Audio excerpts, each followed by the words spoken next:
My name is Matthew LaCroix, and welcome to my new series called Mystery School of Truth. I'm an author and researcher who has dedicated nearly half my lifetime to studying the secrets left behind by countless ancient civilizations that came before us. I have spent thousands of hours studying ancient texts and mysterious structures from around the world, along with numerous other brave researchers that came before me.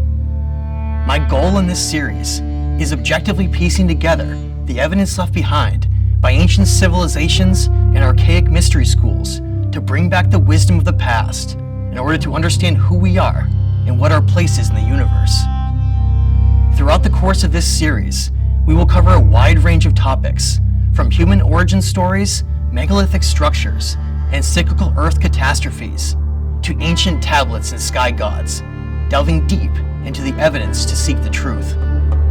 Whether we study Sumerian tablets, Hindu Sanskrit writings, or Gnostic texts, the same message is echoed every time. We are incredible creator beings of the universe, and we must simply remember all that we've forgotten to truly discover how powerful we are.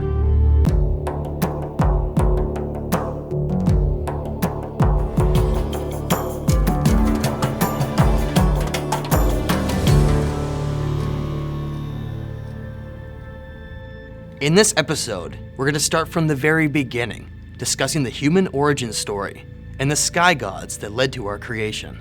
In order to understand our human origin story, we have to go back to the very beginning of the oldest tablets ever written.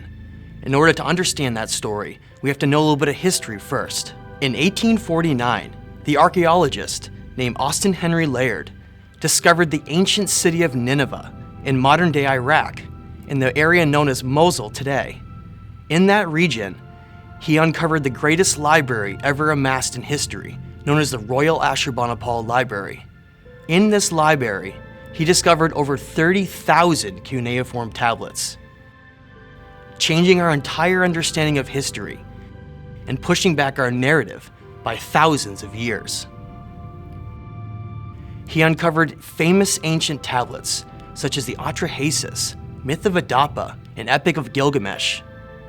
When he discovered these tablets, at first nobody knew how to translate them, and hundreds of years of history was still unknown to them, as it was known as a dead language.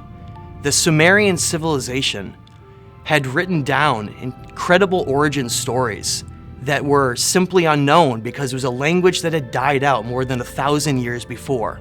It wasn't until an archaeologist and historian named George Smith came along and pieced together this missing story of history, discovering that the ancient Sumerians had not only cataloged, but put together a history that predated our understanding by thousands of years in the past, before the events of the Younger Dryas 13,000 years ago, uncovering a story of humanity that started from a very different point than we're taught in school. The first tablets that George Smith translated was the Epic of Gilgamesh, discussing an ancient story with great heroes that rose up from bloodline kings to rule over the ancient city of Uruk. The story of Gilgamesh is taught in school, but it's taught to us as a myth, a legend that doesn't have accuracy and truth based on any actual locations. But when one actually looks into those tablets, they find that the cities mentioned there and the time periods actually match up with a time period that the Sumerians discuss and later the Akkadians in the ancient region of Iraq, where basically our story begins.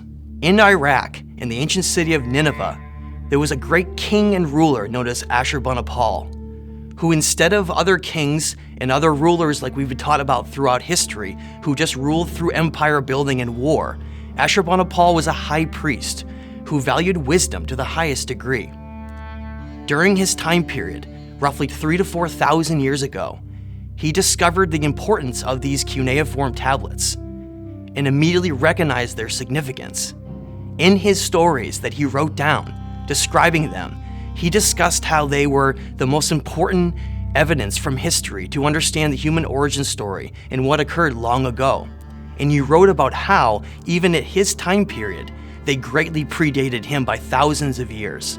So Ashurbanipal, recognizing the significance of these tablets, came together with his entire army, sending them to every quadrant of the Fertile Crescent. All these ancient cities that rose up to power and then were destroyed, crumbling down in the ruins. Ashurbanipal dug through these ruins and found up to 30,000 of these tablets, bringing them all back and creating the greatest library ever known to history. Amassing 30,000 cuneiform tablets and organized them based on categories, some being laws and rules from the different time periods, discussing agriculture and trade, others talking about human origin stories and the sky gods known as the Anunna or Anunnaki. In these tablets, Ashurbanipal realized that the entire story of humanity was kept. The reason why these cuneiform tablets are so significant is that they have the ability to record a message for thousands of years longer than paper records or writing on a cave wall. In fact, it's the only form of writing that enables a message to truly last more than 1,000 years. We must understand that if you were to write down a message on paper, it would only last 500 to 1,000 years, which makes it extremely difficult to be able to have one of these stories survive the test of time till today. And the Sumerians and the Akkadians and Babylonians were brilliant. They realized that this was the only way to take a message and have it not become eroded and destroyed. After great floods and catastrophes and even war and conquering where entire armies would burn cities to the ground, these tablets would survive. In fact, after his death, the city of Nineveh was burned to the ground, and the library was lost for thousands of years. One of the amazing things was that because these cuneiform tablets were created into clay, the fires actually helped them preserve them better by baking these tablets, so that thousands of years later, when Austin and Henry Layard rediscovered the library, many of these tablets were still remaining, although many of them were fragmented and broken and had to be carefully put back together. Unfortunately, we still did lose a lot of the information on these tablets as they fractured over time. And when you read these cuneiform tablets and the descriptions of what they stated, we have to have these gaps, or we have to try to fill in where part of the tablet would break off. And we have to try to understand when a sentence ends and we miss a whole chapter of a story. It makes it difficult to still understand what these stories represented in terms of the knowledge kept. But because there were 30,000 tablets, it still enabled us to have a big piece of this story remain. The most significant of these tablets in terms of understanding the human origin story remains with three particular tablets known as the Atrahasis, the Eridu Genesis, and the Myth of Adapa. They describe something very different than we learn in history books, a story that goes back more than 13,000 years and perhaps up to 50,000 years, describing how humans were created like creator gods in the image of these sky gods known as the Anunna or Anunnaki. Now, the term Anunna was originally a Sumerian name, and Anunnaki was actually an Akkadian and Babylonian name, but they essentially mean the same thing, and they describe them as the gods who came down from heaven to earth. In these tablets, it doesn't just discuss how they created us based on something that could maintain the infrastructure here and only be a slave, but actually creator gods like them. And that's what makes our story so incredible, was that we're told in school that we're just like a simple evolved ape and nothing significant towards the world of the universe. But the way that these stories describe our origin stories are completely different than we're taught. In fact, my favorite tablet that describes the significance of who we are comes from the Myth of Adapa. Now, the name Adapa can be equated to the biblical name of Adam or Adamu. Now, in these tablets, Adapa was described as living in the city of Eridu, which is fascinating because that city is the city mentioned in both the Sumerian King List and the Uruk list of kings and sages as being the first city ever created on Earth. And in Eridu, which is in southern Iraq near the Persian Gulf, near the confluence of the Euphrates and Tigris rivers, a great civilization emerged, and it's described how it was a city that was built in honor of Enki, the great creator god of the Anunna. In that story, it discusses how Enki created us in perfection in their image, where we got the gifts of these gods infused within us and initially allowed us to live for hundreds if not thousands of years. But that's what makes this so interesting, because we've gone down this road of falling so far to where we are now, where our mortality limits our lifespans to only about 120 years because of our telomeres. But it was very different back then. We had a completely different bloodline and these hidden gifts within us. And Adapa is described as being an ancient being that was able to be alive for hundreds and hundreds of years. And he's described in the myth of Adapa as not only being just a perfect man, but the greatest among the Anunnaki of all. Which is rather perplexing if you think about it, because it means that not only are we created in perfection, but we were created in a way where we were even greater than our creators. And that's where a lot of these challenges came in that we'll be discussing in some of these episodes. It really is where the point started, the moment began, where the conflict of our creation came up against these creator gods, and certain jealousies and things came into play. Our story is so incredible. Contained within these tablets is the entire understanding of who we really are that greatly differs from what we're taught now. That's what makes studying them so incredibly important, because it not only allows us to have a different understanding of who we are, but how far back our story goes and where it began. In some of these tablets discovered in the Ashurbanipal library was the greatest source of historical information in the world, giving us tablets such as the Sumerian King List, the Uruk list of kings and sages, and the information that was handed down to a high priest known as Berosus, who ruled for Marduk in Babylon as his high priest. And in these stories, in the Sumerian King List, Uruk list of kings and sages, and these king accounts from Berosus, we get information that comes together and agrees upon each other. And what is so important about that is that there's a lot of debate whether or not these tablets have been translated accurately, because the numbers that are presented in there for how long some of these kings ruled is just beyond our comprehension. Some of these kings are described as living and ruling for thousands of years. But what's so fascinating about that also, not only are the reigns important that carry over and agree in each one of these different sets of tablets and kings lists, but the cities they describe as being the 5 original pre-Diluvian cities match up in every single one of these tablets. And that's how we have to take this information and put it together and understand where the historical value is. But in order to do that, we have to first understand who the expert translators are for these tablets. That's where the most important part of this comes into play, because we can't just believe a message that's told to us. We have to know if it's accurate or not. So one of the things that I do as a researcher into these ancient stories is to look at who were the best experts that translated these tablets. And to me, they're the 3 best experts in the world. The most important aspect to understand for where the origins of these stories came from and how we can understand what they say comes from the translator known as George Smith, who is the first Assyriologist expert in the world to crack the Sumerian code. That's important because the Sumerian language, known as a language isolate, isn't shared by any other languages in the world. And George Smith took years studying the ancient Sumerian and Akkadian civilizations to finally crack a code, reading ancient stories carried down by first the Sumerians, then the Akkadians, and later the Babylonians, describing heroic journeys, ancient kingship being lowered from heaven, sky gods known as the Anunnaki or Anuna, and our human origin stories. Later on, George Smith's translations were verified by Samuel Kramer and then Stephanie Daly, who came together with common translations that agreed with each other with remarkable accuracy. This is how we have to look at all of this information to know what's real and what's not. I must point out, though, there are other translations that are not necessarily as accurate, so we have to be careful where we take these stories from. Some are familiar with Zecharia Sitchin's work, in which I did get started in this journey, and I do want to give him some credit for some of the translations he did. However, as I started looking into these and trying to understand myself what was real and what wasn't, I almost became obsessed with the story of the Anunnaki and our human origin. And so I went in and I basically looked at all the different translations that have been done, and I read them myself.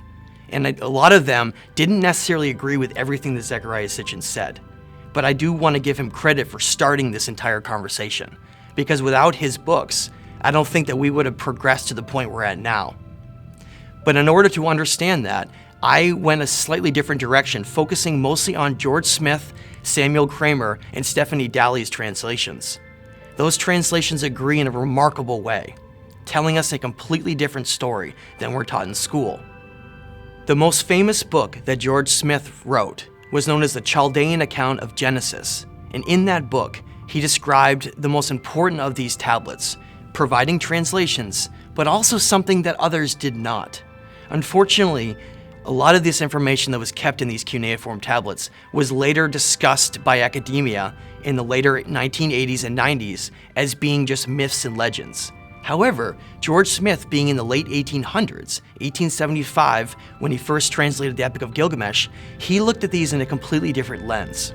Back then, we didn't quite have the same control of this information we have now, which enabled us to have not only the greatest Assyriologist expert in the world translating them, but an opinion that wasn't based on anything other than his own studies. And one of the most remarkable things that he said at the end of the Chaldean account of Genesis, he gives a summary of the entire collection of all the tablets from the Ashurbanipal library. And he said something that was incredibly profound, that truly changed my opinion and perspective about these sky gods. And what he said is essentially that when he looked at every tablet, the only conclusion he could come to was that he called these celestial beings who came backwards and forwards to Earth. Now, what does that mean?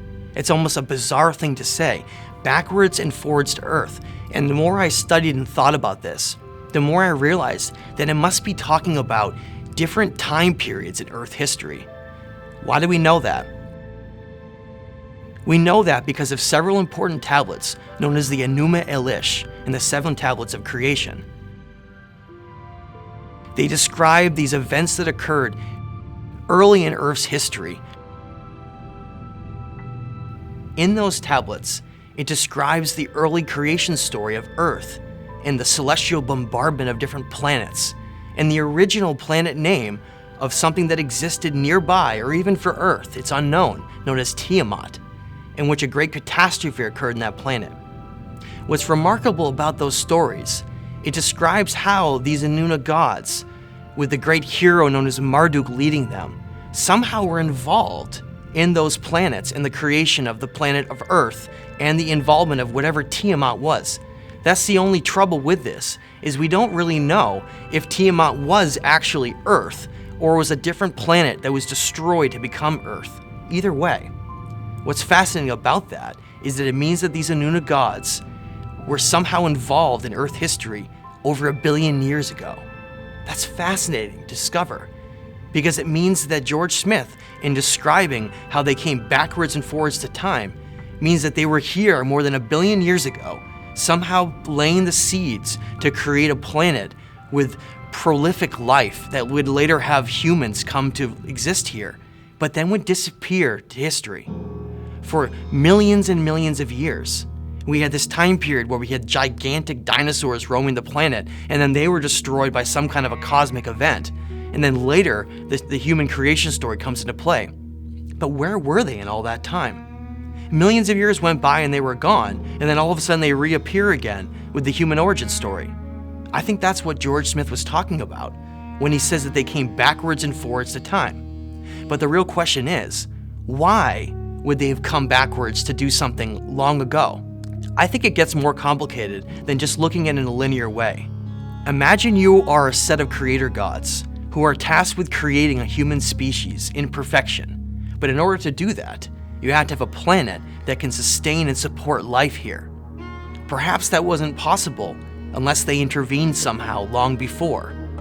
It's interesting when you look at the idea that they're known as the ordainers of destinies and time lords. That's how it's described in these cuneiform tablets. That not only are they involved in our current story now and our human origin story, but somehow involved with Earth more than 1 billion years ago.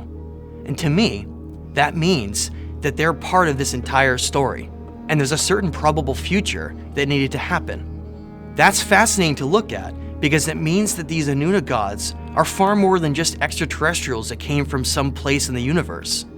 The more that I've studied what George Smith's translations state, and the more that I've looked at how these Enuna gods are described, I believe that they're far greater than we even know. They may be fractals of Source, creation itself. And somehow they're in charge with going out and creating, and then everything comes back to the very beginning, where it started.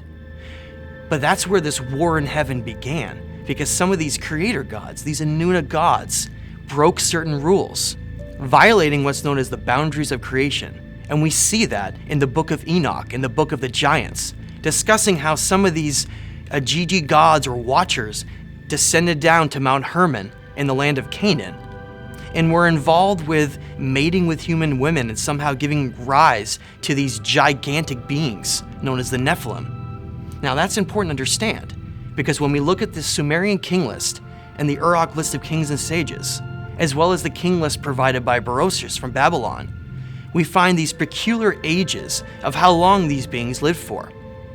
Now, what's interesting about that is that if you are a being that can live for hundreds and hundreds of years, if not thousands of years, imagine the kind of knowledge you could amass. How far could you go in that time period? How far could you ascend with your energy? And I think that's where this entire story comes into play with how we've fallen from grace and fallen to the current state we're in. Now, I have evidence to support that theory. It comes from my favorite set of tablets known as the Atrahasis. Now, in the Atrahasis, it tells us the story from the last king of the last pre-Diluvian, pre-flood, Younger Dryas cities, known as Shuruppak. The city of Shuruppak was ruled by a man named Ubaratutu, whose son was a bloodline ruler all the way up to connecting to Enki, who is known as Untandapishtim, or Zayasudra. And now this king went on to be the last ruler of the pre-Diluvian cities before they were all destroyed in a great catastrophe. And it's described how he left behind the greatest account of not only our human origin story, but the events of the flood, and later how humans became mortal. In those stories, Untandapishtim describes how Shuruppak was a marvelous city that existed along the banks of the Euphrates River. And after it was destroyed, in the Atrahasis, it describes how humans gained mortality, coming from a place where we used to exist and live for thousands of years in our lifetime, to only living 120 years as a max. Why did that happen?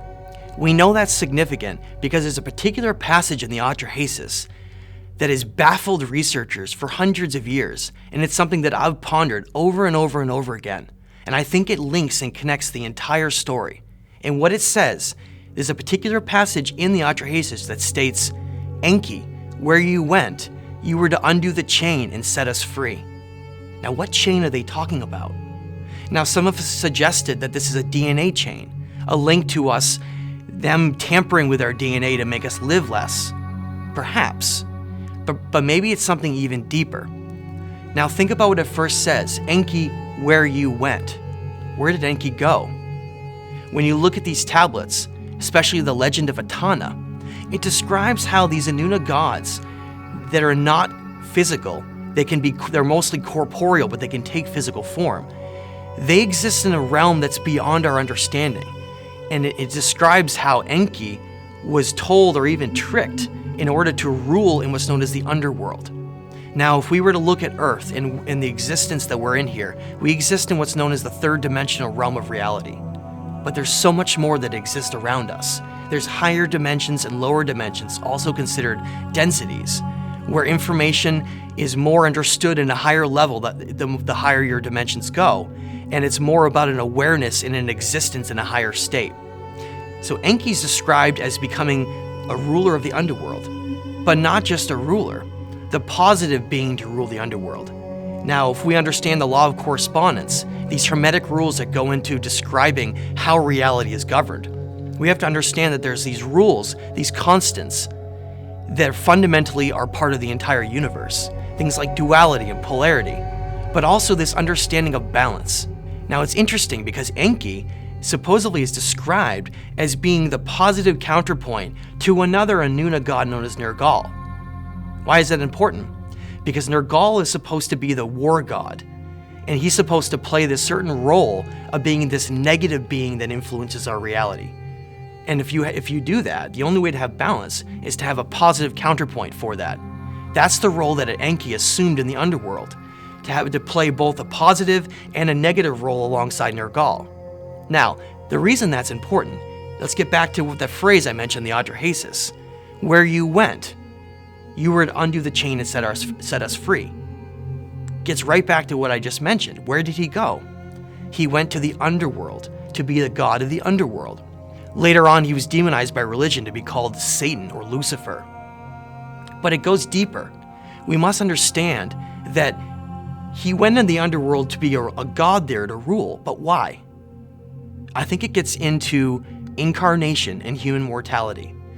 When we look at the ancient Egyptians, the ancient Mesopotamians, and most of these civilizations around the world, they had an obsession with the underworld.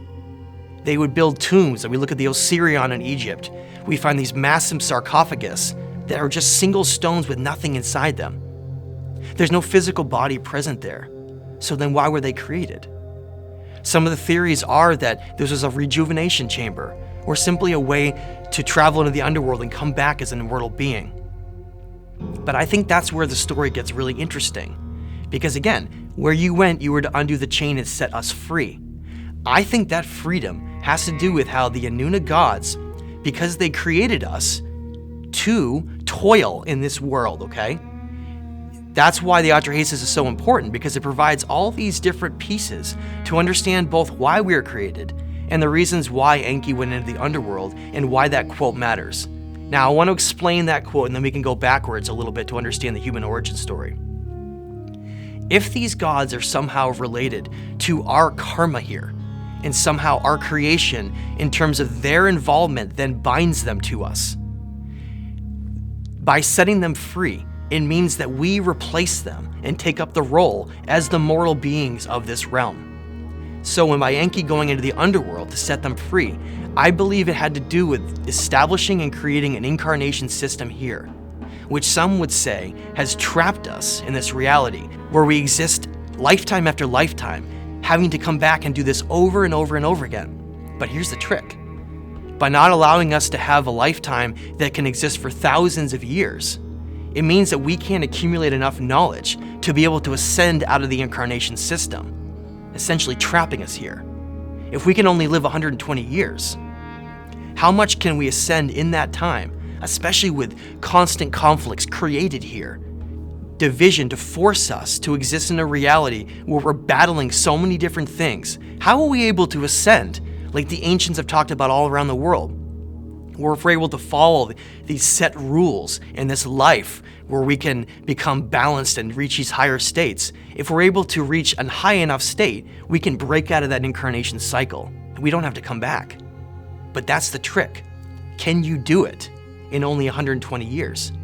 Most beings don't even live that long here. Most human beings, because of war and conflict, maybe they only live 10, 20, 30, 40 years, and they die, and they have to come back and do the same thing over and over again. And I think that's why war has been used as such a tactic to keep us locked here in this incarnation state, to cause us to come back over and over and over again, and to fill this role in the reality for them so that they don't have to. And I think that's where this line comes into. The chain that was broken was the chain of them creating an incarnation system and trapping us here lifetime after lifetime. It's not that we can ascend, it's that it becomes incredibly difficult to do so. That way, when you have billions of beings here, they can fulfill that role and that energy here, and that these Anunna beings are free and they can exist in a non-corporeal, infinite manner. And I think that's what gets so fascinating. Now, I want to provide more evidence that backs that up. In the Atrahasis, it describes the story of why we were created. And I think that's important to understand how that line makes sense in terms of our incarnation and what our existence is. In the Atrahasis, it first describes how the Anunna beings just came here. It doesn't say where they came from. It doesn't say what star system, what dimension, or even what universe. I think it gets more and more complicated the more you look at it. All we know is it says they came here, and that there were a lower group of beings known as the Igigi, who were a demi-like god just like them, but a lower status being. And it states that these Igigi beings were basically like the Anunnaki, had to maintain the infrastructure here in this planet. They had to create temples in very sacred places. But also, it states that they had to clear the lifelines of the land. What are these lifelines referring to? When we look at the Fertile Crescent region, which is called that for a reason, thousands and thousands of years ago, it was a much more fertile region, where the Euphrates and Tigris rivers created an incredible area of abundance. Now, when they came here, those rivers became the basis for an entire civilization that started with agriculture. And that's what's so fascinating when you study the Sumerians and the Akkadians and Babylonians, because nearly everything in our reality came from them. Our understanding of astronomy, agriculture, animal husbandry, studying the stars, mathematics, oral traditions and writing, everything came from those civilizations. But they don't state that they came up with it. They state that it was lowered from these Anunnaki beings, and that they established and created these original civilizations as cities, like I mentioned before, like Eridu, and then the last city known as Shuruppak. These original 5 pre-Diluvian cities like Lagash and Bad Tabira. These were the cities created in a very specific place, in a very specific manner, that was mirroring a constellation known as Eridanus, as above, so below. They were creating heaven on earth, and that was the purpose for why the Ajiji were originally, in the story of the Atrahasis, building these sacred temples and cities in very specific locations. Now, I greatly disagree with the translations that Zecharia Sitchin states that we were created to mine gold. It doesn't state anywhere in the tablets that we were mining gold. But it does state that we were clearing river channels, and I think that's where some of the confusion comes in for like toiling and working. And it states that the Ajiji had to clear these river channels in order to have agriculture to be able to sustain massive civilizations. Now, why would you need to do that? If you have rivers coming down from mountains into a drier region with less moisture, what happens is you get sediment accumulation in those rivers over time, and they become clogged. So you must clear the lifelines, the river channels, in order to allow that civilization to rise up. So that is exactly what they were doing. They were literally toiling to clear these river channels, to not only clear them for agriculture, they designed the rivers to exactly mirror the constellation of Eridanus. Now, what happened? Well, in the Atrahasis, it states that these Ajiji revolted. They no longer wanted to toil in this physical reality because they considered themselves like the Anunnaki. They are non-corporeal gods, creator gods. So what they did is they decided to revolt in these tablets. They stormed basically this temple that Enlil was ruling over in near Enki. He told them, we no longer want to do this work. And so Enki and Enlil had to get together to figure out a plan, because these Ajiji demigods no longer wanted to rule this realm of reality. But why did they need to do that? Why must they fulfill that role? It's still largely unknown. But that's where this line, where you went, Enki, to undo the chain and set us free, comes into play. Because first, human beings were created in their image to toil and do all the work that the Ajiji were doing. Building temples, clearing lifelines, the river channels, agriculture, all of these different things that go into the building blocks of a civilization. But there was a problem. As I stated, human beings were living too long. It caused us to gain too much knowledge over time. We didn't die. We were immortal to start. How did they do that? We don't know. Some theorize that they went in and tampered with our DNA, or that certain bloodlines were eradicated. But one thing's for certain. Human beings were never the same ever again, and we were only able to live a maximum of about 120 years. And so this enabled the entire plan that I mentioned. Where you went, you were to undo the chain and set us free, where we became stuck in an incarnation cycle here, where the challenge became, in this lifetime, the short lifetime we have, how far can you go? How much knowledge and wisdom can you learn in one lifetime? Can you ascend great enough to get out of this incarnation cycle and break this chain? Thanks for joining me on this episode of Mystery School of Truth. In the next episode, we're going to go into the ancient civilizations around the world, the megalithic structures they created, and the knowledge that was handed down from these sky gods to create incredible structures that were nearly lost to time.